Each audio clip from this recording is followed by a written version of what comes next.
একেবারে নতুন এই মটরশুঁটির রেসিপি যা লাঞ্চ বা ডিনারে থাকলে ভাত রুটির সঙ্গে আর অন্য কিছুর প্রয়োজন পড়বে না। এখানে আমি 200 গ্রামের মতন মটরশুঁটি নিয়েছি আর খুব ভালো করে জল দিয়ে মটরশুঁটিগুলোকে ধুয়ে পরিষ্কার করে রেখেছি। এবার পরিমাণটা আপনারা চাইলে কম বা বেশি করতে পারেন, মানে রান্নাটা যদি আরো বেশি করে বানাতে চান তাহলে বেশি করে মটরশুঁটি নিতে হবে, কম করে বানাতে চাইলে কম করে নিতে হবে।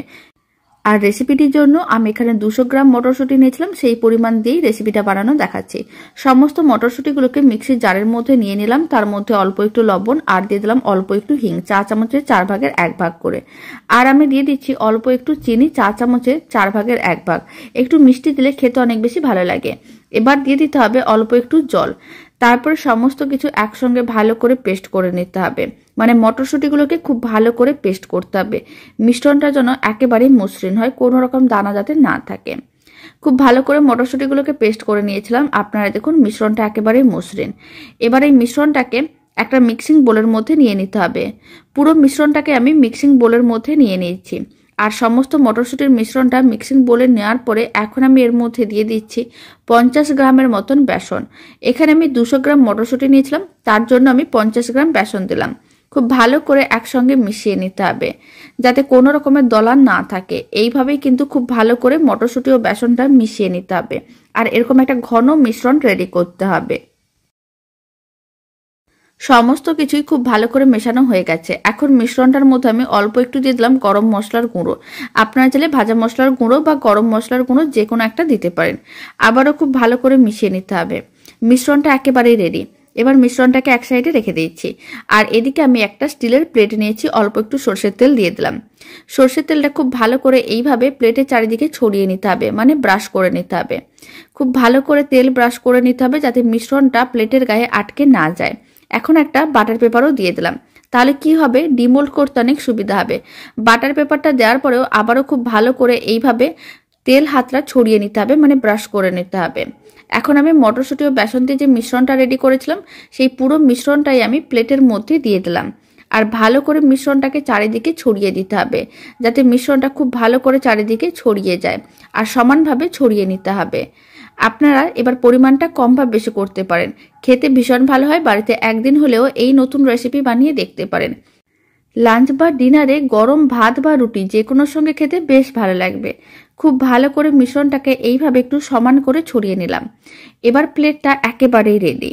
আর এদিকে আমি কড়াইতে কিছুটা পরিমাণ জল নিয়েছিলাম, জলটা গরম করে নিতে হবে। আর এইভাবে একটা বাটি বসিয়ে দিলাম, আপনারা চাইলে স্ট্যান্ডও রেখে দিতে পারেন। তারপর যে প্লেটটা রেডি করে রেখেছি সেই প্লেটটাকে মাঝখানে এইভাবে বসিয়ে দিতে হবে। আর কড়াইয়ের ঢাকনাটা বন্ধ করে দিতে হবে। মিডিয়াম ফ্লেমে 7 থেকে 8 মিনিট এইভাবে রান্না করে নিতে হবে, এতে ভালো করে সেদ্ধ হয়ে যাবে। আর এদিকে আবারও মিক্সির জার নিয়েছি, তার মধ্যে একটা বড় সাইজের পেঁয়াজ দিয়ে দিলাম, 4 ভাগ করে রেখেছিলাম সেটা দিয়ে দিলাম। আর একটা বড় সাইজের টমেটো একইভাবে 4 ভাগ করে রেখেছিলাম, সেই টমেটোটাও দিয়ে দিলাম। আর একটা আদার টুকরো দিয়ে দিলাম, এরকম একটু বড় সাইজের আদার টুকরো দিয়ে দিতে হবে। আর দিয়ে দিচ্ছি 9-10টার মতন রসুন কোয়া। এবার মিক্সির জারের ঢাকনাটা বন্ধ করে দিতে হবে, সমস্ত কিছু ভালো করে পেস্ট করে নিতে হবে, এতে মশলাটা রেডি হয়ে যাবে। সমস্ত কিছুই খুব ভালো করে পেস্ট করে নিয়েছিলাম। এবার ঢাকনাটা খুলে নিচ্ছি। মশলার মিশ্রণটা একেবারেই রেডি। এবার এক সাইডে রেখে দিতে হবে। আর এদিকে 7-8 মিনিট হয়ে গেছে। এবার আমি ঢাকনাটা খুলে নিচ্ছি। আপনারা দেখুন ওপরের দিকটা এইভাবে শুকনো ভাব চলে এসেছে আর সাইড থেকে আলাদা হয়ে গেছে, তার মানে বুঝে নিতে হবে ভালো করে সেদ্ধ হয়ে গেছে। এবার ফ্লেমটা অফ করে এক সাইডে রেখে দিতে হবে। এদিকে আর একটা কড়াইকে গ্যাসের ওভেনের উপরে বসিয়ে দিয়েছি। কড়াইয়ের মধ্যে আমি 2 চামচের মতন দিয়ে দিলাম সাদা তেল। খুব ভালো করে তেলটা ছড়িয়ে নিতে হবে। তেলটা খুব ভালো করে গরমও করে নিতে হবে।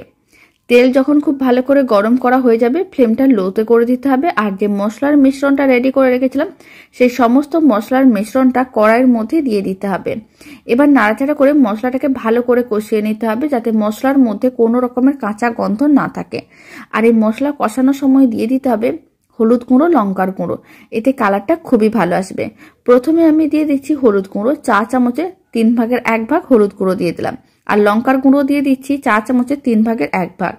সমস্ত কিছু এইভাবে খুব ভালো করে মিশিয়ে নিতে হবে আর মশলাটাকে খুব ভালো করে কষিয়ে নিতে হবে যতক্ষণ না মশলার থেকে তেল আলাদা হচ্ছে, মানে মশলাটা শুকনো হয়ে তেলটা আলাদা হয়ে যাবে, তার মানে বুঝে নিতে হবে মশলা একেবারেই রেডি। মশলা কষানোটা এক সাইডে রেখে দিয়েছি। আর এদিকে আমি প্লেটটা হালকা গরম আছে এই অবস্থায় তুলে নিলাম। যেহেতু বাটার পেপার দেওয়া আছে তাই খুব সহজেই কিন্তু আলাদা হয়ে যাবে। এবার কিন্তু বাটার পেপারটাকে আলাদা করতে হবে। তার জন্য এইভাবে প্রথমে উল্টে নিতে হবে আর বাটার পেপারটাকে এইভাবে একটু টেনে তুলে নিতে হবে। এতে খুব সহজেই কিন্তু বাটার পেপারটা আলাদা হয়ে যাবে, কারণ অল্প একটু তেল আগে থেকেই ব্রাশ করা ছিল, তাই বাটার পেপারটা কিন্তু আটকে যাবে না। এইভাবে যখন আলাদা হয়ে যাবে তারপর একটা ছুরি নিতে হবে। ছুরির সাহায্যে এইভাবে লম্বা লম্বা করে কেটে নিতে হবে। প্রথমে এইভাবে একটু লম্বা লম্বা করে কেটে নেবো, তারপর লম্বা অংশগুলোকে চৌকো পিসে কেটে নেবো।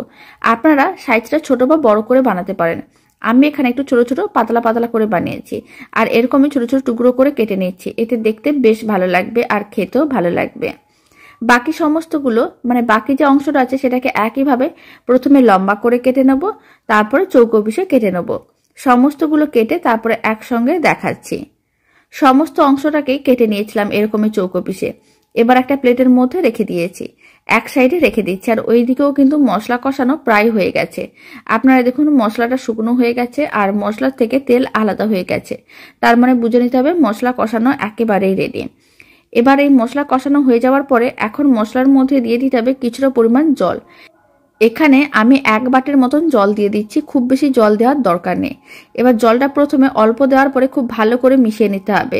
যদি মনে হয় মিশ্রণটা অনেক বেশি ঘন মনে হচ্ছে বা ঝোলটা অনেক বেশি ঘন মনে হচ্ছে, তখন আবারও অল্প একটু জল দিতে হবে আর খুব ভালো করে একসঙ্গে মিশিয়ে নিতে হবে।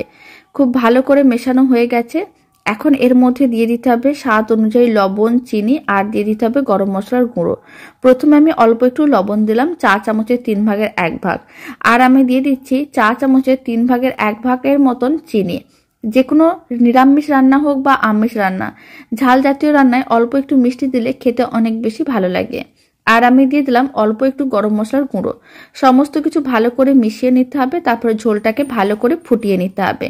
যখন ঝোলটা ভালো করে ফোটানো হয়ে যাবে তখন যে মটরশুঁটির আমি ছোট ছোট টুকরোগুলো রেডি করে রেখেছি সেই সমস্তগুলোই দিয়ে দিতে হবে ঝোলের মধ্যে। আর খুব ভালো করে একসঙ্গে মিশিয়ে নিতে হবে। খুব ভালো করে মেশানো হয়ে গেলে 5 মিনিট মিডিয়াম ফ্লেমে এইভাবে রান্না করে নিতে হবে। তাহলেই রেডি হয়ে যাবে দারুণ স্বাদের এই নতুন রেসিপি, যা ভাত, রুটি, পরোটা যে কোনো সঙ্গে খেতে বেশ ভালো লাগে। আমি এখানে রান্নাটাকে একটু শুকনো শুকনো করে বানিয়েছি, তবে আপনারা চাইলে যদি ঝোল পছন্দ হয় তাহলে একটু ঝোল ঝোল করেও রাখতে পারেন। আমি এখানে একটু শুকনো করে নিয়েছি। রেসিপিটা একেবারেই রেডি। এখন ফ্লেমটা অফ করে দিচ্ছি আর একটা সার্ভিং বোলের মধ্যে সার্ভ করে নিতে হবে। রেসিপিটা আপনাদের কেমন লাগলো কমেন্ট বক্সে জানাতে একেবারেই ভুলবেন না। আর ভালো লেগে থাকলে আপনারা যদি ফেসবুক থেকে রেসিপিটা দেখছেন পেজটিকে ফলো করে নেওয়ার অনুরোধ রইল। ইউটিউব থেকে দেখলে চ্যানেলটি সাবস্ক্রাইব করে নেওয়ার অনুরোধ রইল। তো চলুন ভিডিওটা আমি এখানে শেষ করছি। আপনারা সবাই ভালো থাকবেন, সুস্থ থাকবেন। আপনাদের সঙ্গে আবার নতুন রেসিপি নিয়ে দেখা হচ্ছে।